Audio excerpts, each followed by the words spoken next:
Hi friends, welcome to our channel. இது பார்த்திங்கன்னா நான் சிம்பிளான இதில் எப்படி வெஜிடபிள் பிரியாணி செய்யலான்னு பார்க்கலாங்க. ஒரு குக்கரில் பார்த்திங்கன்னா நான் ஃபஸ்ட்டு ஆயில் போட்டுக்கிட்டு அதில் வந்து நமக்கு தேவையான அந்த கடற்பாசி, பிரியாணி இலை, கிராம்பு, பட்டை இதெல்லாம் போட்டு நல்லா இது பண்ணிவிட்டு வெங்காயத்தை போட்டு நல்லா வணக்கிக்கலாங்க. வெங்காயம் நல்லா வணங்கணுன்னா கொஞ்சம் கல் உப்பு போட்டுக்கோங்க, நல்லாவே வணங்கும். இந்த மாதிரி வெங்காயத்தை போட்டு நல்லா வணக்கிக்கணுங்க. வணக்கிட்டு அதுக்கப்புறம் பார்த்திங்கன்னா உப்பு போட்டு வணக்கி எடுத்தாச்சு. இப்போ பார்த்திங்கன்னா பீன்ஸு, கேரட்டு இதுக்கு தேவையானது பச்சை பட்டாணி, தக்காளி, கொத்தமல்லி அதெல்லாம் வந்து நான் முன்னாடியே ரெடி பண்ணி வச்சுக்கிட்டேங்க.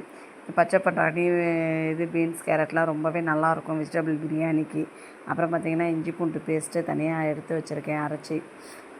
தக்காளி வந்து பிரியாணிக்கு எப்பயுமே கம்மியாக போடணும். ஏன்னா அப்போ தான் வெங்காயம் அதிகமாக இருந்து தக்காளி கம்மியாக இருந்தால் தான் அந்த பிரியாணி டேஸ்ட்டு வந்து ரொம்பவே நல்லாயிருக்கும். இது பார்த்திங்கன்னா நான் பாஸ்மதி அரிசியில் 1 டம்ளர் எடுத்துருக்கேன். 1 டம்ளர்னால் நான் ஊற வைக்கலைங்க, அப்போவே ஊற வச்சு இது பண்ணுறனால நான் 1.5 டம்ளர் தண்ணி ஊற்றிக்கிட்டேன் 1 டம்ளருக்கு. 1 டம்ளர் இதே நம்ம ஊற வச்சுருந்தோம்னா 1க்கு 1 கரெக்டாக இருந்திருக்கும். இது நான் ஊற வைக்காதனால 1.5 டம்ளர் தண்ணி ஊற்றிக்கிறேன், கரெக்டாக இருந்துச்சுங்க. இது பார்த்திங்கன்னா வெங்காயம், தக்காளி போட்டு நல்லா வணக்கிட்டு இஞ்சி பூண்டு பேஸ்ட்டு போட்டு நல்லா வணக்கிக்கணுங்க. வணக்கிட்டு அதுக்கப்புறம் பார்த்திங்கன்னா நம்ம வெட்டி வச்சுருக்க காய், பச்சை பட்டாணி ஒன்று ஒன்றா போட்டு நான் நல்லா வணக்கி எடுத்துக்கிட்டேன். பச்சை பட்டாணி, அதுக்கப்புறம் பீன்ஸு, கேரட்டு இதெல்லாம் போட்டு நல்லா வணக்கி எடுத்துகிட்டு அதில் பார்த்திங்கன்னா மஞ்சத்தூள், உப்பு, மிளகாத்தூள், கரம் மசாலா, கொஞ்சம் பிரியாணி மசாலா, அப்புறம் தயிர் கொஞ்சம், பிரியாணிக்கு வந்து தயிர் கொஞ்சம் இதிலே ஆட் பண்ணிக்கிட்டோம்னா அது நல்லாவே டேஸ்ட்டாக இருக்கும். அதனால் வந்து பார்த்திங்கன்னா பீன்ஸ், கேரட்டு, காய் எல்லாம் போட்டு நான் இது பண்ணிக்கிட்டுருக்கேன், வணக்கிட்டுருக்கேன். அதிலே பார்த்திங்கன்னா தயிர், கொஞ்சம் மஞ்சத்தூள், உப்பு, மிளகாத்தூள், கரம் மசாலா, கொஞ்சம் பிரியாணி மசாலா இதெல்லாம் ஆட் பண்ணோம்னா நல்லாயிருக்கும் எப்பயுமே பிரியாணிக்கு.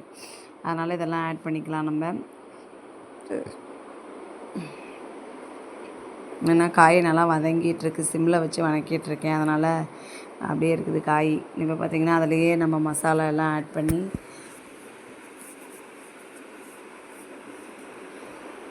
அது என்ன மஞ்சத்தூள், கரம் மசாலா, இது வந்து மிளகாத்தூள் 1 ஸ்பூன் போட்டுக்கிட்டேன், மஞ்சத்தூள் கொஞ்சம், கரம் மசாலா ஒரு ஸ்பூனு, இது பிரியாணி மசாலா 1 ஸ்பூன் போட்டுக்கிட்டேன். நமக்கு தேவையான அளவுக்கு காரம் போட்டுக்கலாம்.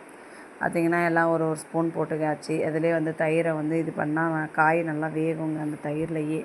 அந்த பிரியாணிக்கு வந்து தயிர் இதிலே போட்டோம்னா நல்லா டேஸ்டியாக இருக்கும். ட்ரை பண்ணி பாருங்கள், கண்டிப்பாக எப்படி இருக்குன்னு சொல்லுங்கள். இந்த மாதிரி போட்டு நல்லா வணக்கியாச்சு. இப்போ 1 டம்ளர் பாஸ்மதி அரிசி நான் ஊற வைக்கல, அதனால் நான் என்ன பண்ணுறேன்னா 1.5 டம்ளர் தண்ணி ஊற்றிக்கிறேன். அந்த 1.5 டம்ளர் பாஸ்மதி அரிசிக்கு வந்து 1 டம்ளர் அரிசிக்கு 1.5 டம்ளர் வந்து கரெக்டாக இருக்கும். பார்த்திங்கன்னா காய் நல்லா வேகிறதுக்கு நல்லாயிருக்கும். அப்புறம் பார்த்திங்கன்னா அரிசியுமே நான் ஊற வைக்காதனால ஒரு 1.5 டம்ளர் தண்ணி ஊற்றினோம்னா கரெக்டாக இருக்கும் அரிசிக்கும் காய்க்கும். 1.5 டம்ளர் ஊற்றி நல்லா கொதி வந்தோடனே கொத்தமல்லி தூவி என்ன பண்ணுறேன்னா அரிசியை போட்டு மூடிட்டேன். அவ்வளோதான் நம்ம பிரியாணி. ரொம்பவே ஈஸி, இருக்கிறதுலே ஈஸியானது எனக்கு தெரிஞ்சு பிரியாணி தாங்க. ஒரே வேலை.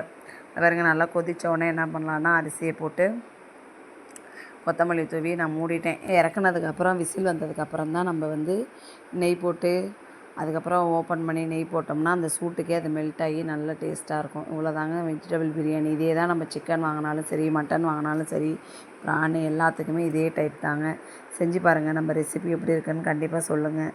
சிம்பிளானது, நமக்கு டேஸ்டியானது, அதே நேரம் ஈஸியானது. Okay, thank you.